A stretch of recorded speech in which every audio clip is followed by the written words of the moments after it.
tough being a musician these days, since every YouTube promotional channel fool and con artist is trying to take your money by telling you the only way to build a fan base is to use Facebook ads. But somehow, when you read about how any artist who actually enjoyed the music got themselves their first 10,000 fans, this is never part of the story.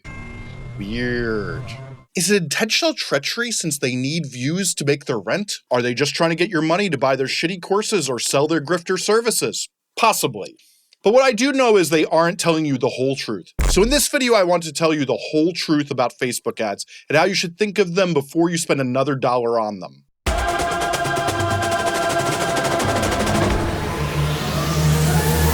Hi, I'm Jesse Kennan, a music marketer who's teaching musicians how to go from 0 to 10,000 fans on YouTube, and this is Musformation. So I definitely just fired some shots, so I feel like I need to come out of the gate and make a few solid points. So do a little experiment. Do a YouTube search for promoting your music with Facebook ads. In fact, I bet if you're watching this video, you've probably already done this at some point. But what I want you to do next is a little bit of digging, and what you will come to find is all the top people arguing that Facebook ads are the key to growing your fan base have a weird thing in common. If you go to their own Spotify artist profile, they have less than the 10,000 monthly listeners we're always talking about on this channel. And these people have all that YouTube and guru money, along with so-called secrets on how to make Facebook ads work, yet they have a pitiful amount of plays. Oh my God.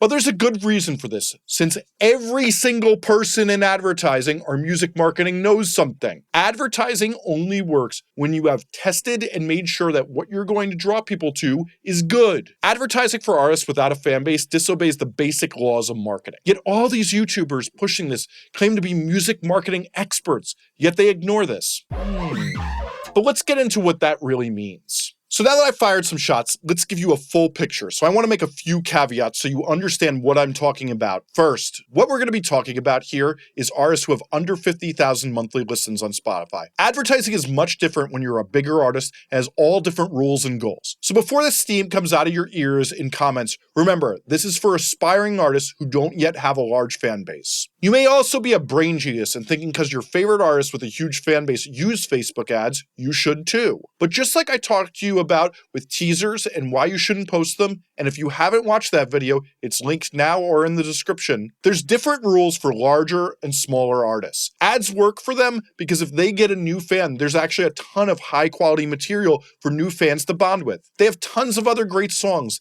that may get a fan hooked, as well as ways to make the money they spend on ads back, like tours and merch. But you most likely don't have great songs or any of that going on, so it's a total waste. Second, I'm not talking about using retargeting ads on Facebook, which if you're not familiar is where you put some code called a pixel on your website or store and then send an ad to someone who is already interested in your music. Retargeting is actually super effective as long as you know what you're doing. But yet again, you need fans for it to work. Third, if you're advertising satire or humorous music, it's a different game that carries different rules. Fourth, I know there's effective ways to do Facebook ads and techniques that make it work well, but what we're talking about is to discuss is the dynamics for that no matter how good you are, you may not get effective results. And my last caveat is, while it may cost you $1 per listener to get 10,000 fans, you may be financially endowed enough to give 10,000 to get those 10,000 fans we talk about getting you in order to make your dreams come true. Because some people have more disposable income than others. But sadly, it's way more complicated than that. But enough caveats. Let's talk about what the proper goal for any musician is with ads.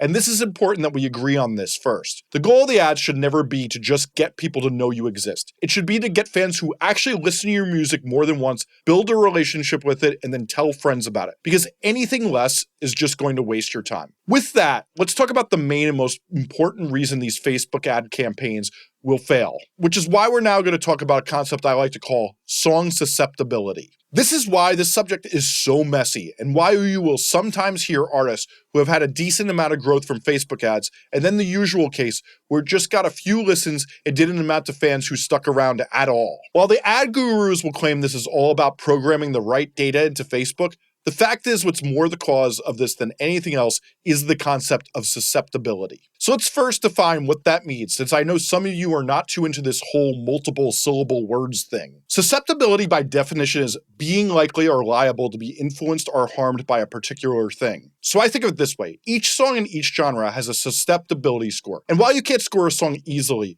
each song has a certain level of susceptibility that if played for a fan in your genre, whether they be likely to stand up and scream, "That's my shit," and add it to a playlist and start listening to it over and over again. Since after all, that's the goal if we run a Facebook ad, is to hope someone then takes the bold move of adding it and listening to it and even sharing it with their friends. But for them to do that, your song has to be highly susceptible. And while pop radio stations actually use software that uses a score like this to grade songs to decide whether to consider them for play or not, there's no exact percentage for it. But every song does have a level of susceptibility that will determine whether or not a potential fan will be susceptible to liking a song enough to keep forming a bond with your music. So here's one of your biggest problems. Since you have very few fans, it's hard to know when your song is highly susceptible. You don't have enough of an audience to be able to test it. The difference between 200 plays and 600 plays is a big difference for you, but it's not a clear hint that the song is going to be susceptible when a wider audience hears it, since it's not enough of a sample audience to know whether it really is going to work on a big scale. With Facebook ads, we're hoping to have thousands to tens of thousands of people hear the song and do that. The biggest problem you have when you're an artist with nearly zero fans is untested song susceptibility. Because really to know if a song is highly susceptible or not, it's going to spread very easily, and that's how you will know. You don't know if you're going to burn money trying to promote this song because outside of your friends and significant others who are highly biased, you don't know how well this song will perform. But that is the catch-22 when you're an artist without fans, is you don't have enough people to test it. So you're probably thinking, why shouldn't you just test it out with some Facebook ads? And we'll get into why you shouldn't do that in a few minutes if you just stick around. So we have to remember, Facebook ads are ads, and they still have all the dynamics of ads, which means if you're advertising a product that people don't like, you're burning money and fast. Fun fact, in my time at Warner Music Group, one of the things I would see regularly with new artists is they would push them out there and give them the video budget and the song marketing, but they would not give them a huge ad campaign or any extra push till a song caught traction because they knew better than to push artists who aren't showing a high level of song susceptibility. That company has millions to spend on promotion, but they know they need to do that effectively. So unless there's an organic reaction to a song,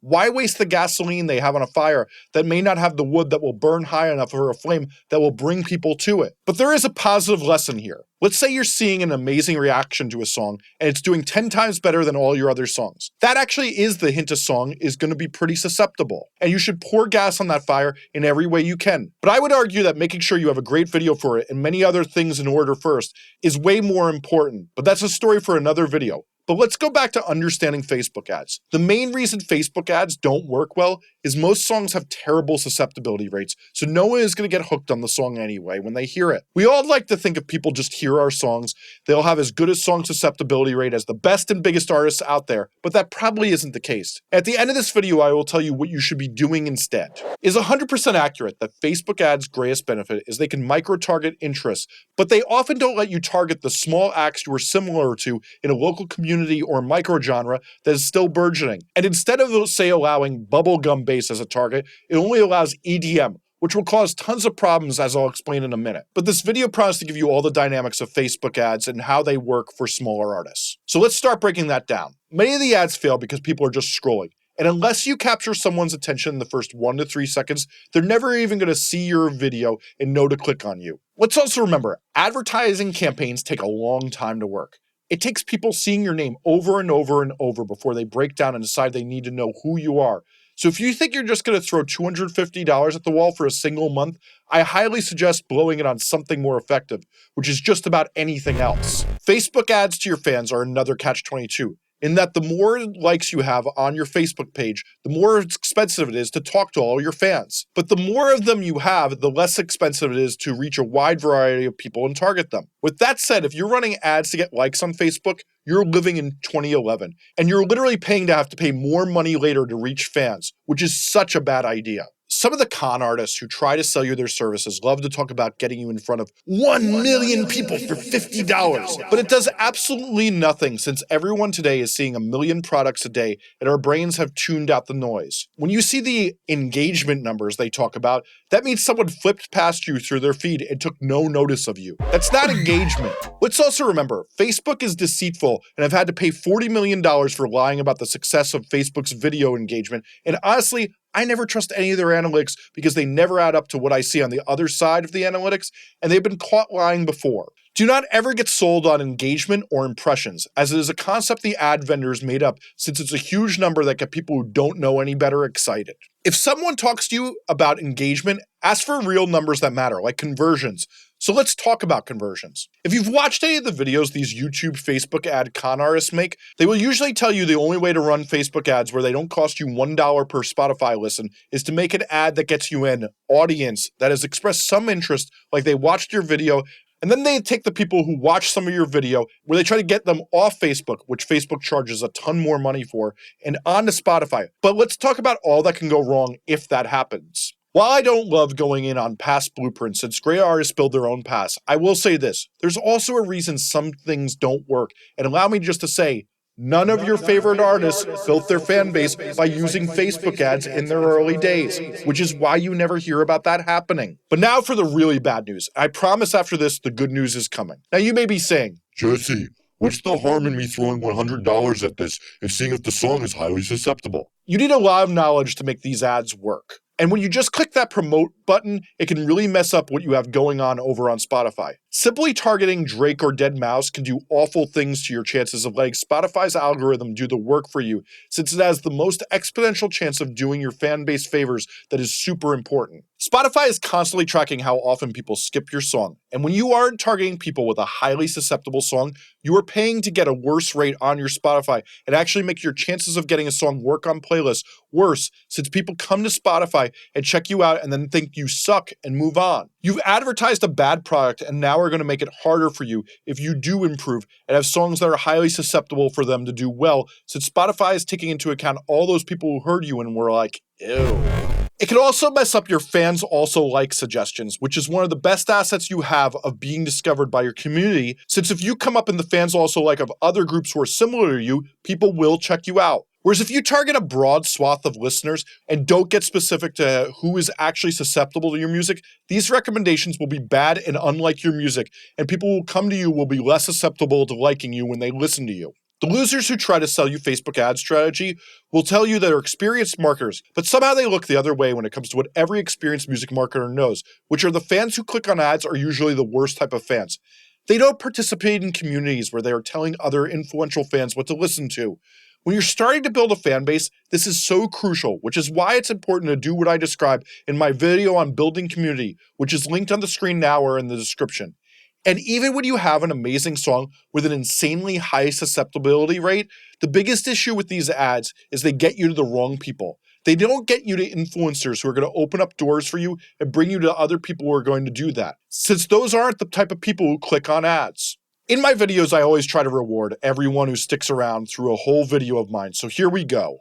After all that doom and gloom I just brought, you may have lost hope and are wondering what the hell to do now. Well, at least you're not going to waste your time doing something dumb and burn a bunch of money, and most of all, put a lot of faith in something that's not going to work. So let's talk about what works. Let's remember this susceptibility thing. It's hard to take the reality here, but look it in the eye, and the odds are very low that your song has a high susceptibility rate. So keep working on getting better at what you do, since that really is the biggest thing for music. Better songs with better images is where you can pour that money you thought of spending on ads, since if you build community, the right people will see it, and if it's great, they will build you up. Which brings me to, you need to work on finding your community. Truly the greatest solution for this is if you are a member of a lot of communities, it will teach you so much. And these people will also be who build you up and will show you when your song is susceptible. This early audience in your community, when they really freak out about a song, may be the time to fully invest in advertising. They will boost you up and you will have enough people behind you. We've done the work building community, it makes everything better. And as if I haven't trashed Facebook ads enough, I do have another bone to pick.